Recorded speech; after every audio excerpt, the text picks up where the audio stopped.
बिस्मिल्लाहिर्रहमानिर्रहीम।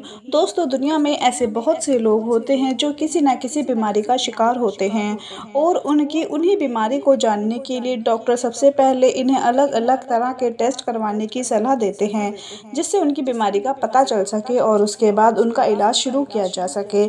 उन्हीं टेस्ट में से एक होता है MRI स्कैन। आप में से शायद ज़्यादातर लोगों ने इसका नाम ज़रूर सुना होगा, लेकिन बहुत कम लोग ही जानते हैं कि आखिर ये MRI स्कैन क्या होता है, इसे कैसे किया जाता है, इसे करवाते समय कौन कौन सी सावधानी रखनी चाहिए, या क्या इसे करवाने में किसी की जान भी जा सकती है।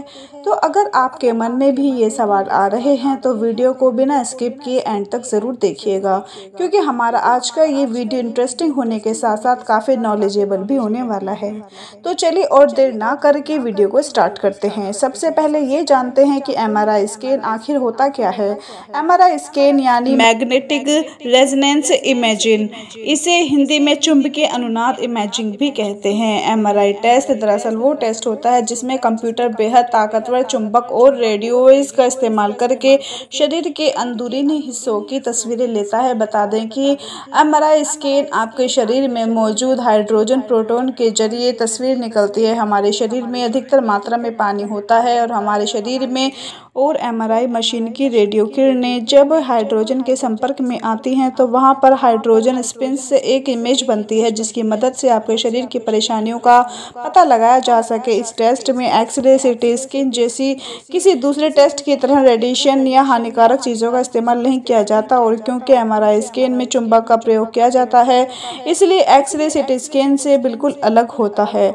लेकिन अब आपके मन में ये सवाल आ रहा होगा कि आखिर MRI स्कैन को करा ही क्यों जाता है, तो चलिए उसको भी जान लेते हैं। दरअसल MRI स्कैन के जरिए डॉक्टर बिना किसी टूल का इस्तेमाल किए आपके शरीर के अंदरूनी अंगों को मरीजों की शारीरिक जांच करने के साथ साथ उनके शरीर में इलाज का असर हो रहा है या नहीं, ये जानने के लिए भी किया जाता है। इस मशीन के जरिए आपका दिमाग सोते समय किस तरीके से काम करता है।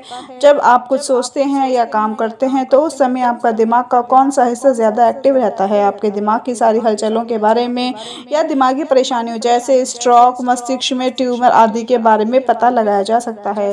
दोस्तों, अभी तक आपने ये तो जान लिया कि MRI स्कैन क्या होता है और इसे क्यों किया जाता है। MRI स्कैन क्या होता है और इसे क्यों किया जाता है, लेकिन अब हम आपको इसके सबसे अहम स्टेप के बारे में बताएंगे, और वो ये कि MRI स्कैन होता कैसे है। MRI स्कैन को करने से पहले डॉक्टर मरीज के शरीर में मौजूद सभी तरह की धातु की चीज़ें जैसे अंगूठी, घड़ी, कड़ा आदि को निकलवा लेते हैं। इसके अलावा मरीज के सारे कपड़ों को निकलवा कर उन्हें सफ़ेद या नीले रंग का कपड़ा पहनने के लिए कहा जाता है। ये सब होने के बाद मरीज को MRI मशीन के बेड पर लेटा दिया जाता है और उसको मशीन के अंदर भेजा जाता है। फिर मशीन में उपस्थित चुंबकीय और रेडियो वेव्स के जरिए उसे स्कैन किया जाता है और कंप्यूटर की सहायता से मरीज के शरीर के अंदरूनी अंगों का फोटो ले लिया जाता है। इन फोटो के सहारे डॉक्टर आसानी से मरीज की परेशानियों का पता लगा सकते हैं, चाहे वो बड़ी हो या छोटी, और वो परेशानी कितनी पुरानी है उसका भी पता इस मशीन के जरिए लगाया जा सकता है। लेकिन दोस्तों, ये ज़रूरी नहीं है कि आपके पूरे शरीर का MRI स्कैन ही करवाना है। आपके शरीर में जिस जगह पर दिक्कत हो या कहीं चोट लगी हो तो आप उस जगह का स्कैन अकेले भी करवा सकते हैं। खैर, ये तो हुई MRI स्कैन के प्रोसेस की बात। चलिए अब हम आपको MRI स्कैन के उपयोग के बारे में बताते हैं। दोस्तों, जैसे जैसे नई नई बीमारियां बढ़ती जा रही हैं वैसे वैसे MRI मशीन का इस्तेमाल भी बढ़ता जा रहा है, क्योंकि ये बहुत सी ऐसी बीमारियां हैं जिनके बारे में बारीकी से जानने के लिए MRI स्कैन का प्रयोग किया जाना बहुत ज़रूरी है। ज़्यादातर मामलों में दिमाग से जुड़ी परेशानी जैसे ट्यूमर, स्ट्रोक, इसके अलावा रीढ़ की हड्डी की जांच करने के लिए भी इसका उपयोग होता है।